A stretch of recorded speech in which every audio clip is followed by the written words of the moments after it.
একটা হাদিস খালি মনে রাখেন, একটা এই হাদিসটা মনে রাখেন। নবী সাল্লাল্লাহু আলাইহি ওয়াসাল্লাম বলেছেন, কেউ যদি মাদকদ্রব্য সেবন করে তার 40 দিনের নামাজ কবুল হবে না।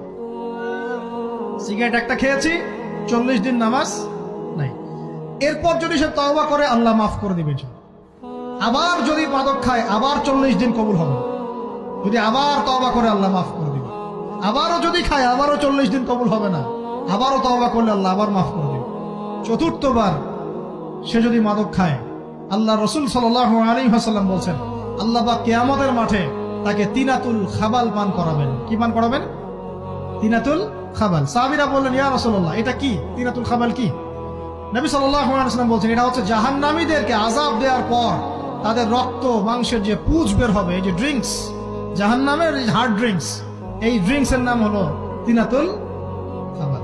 আল্লাহ পাক আমাদের সবাইকে মাদক থেকে বাঁচিয়ে রাখুন।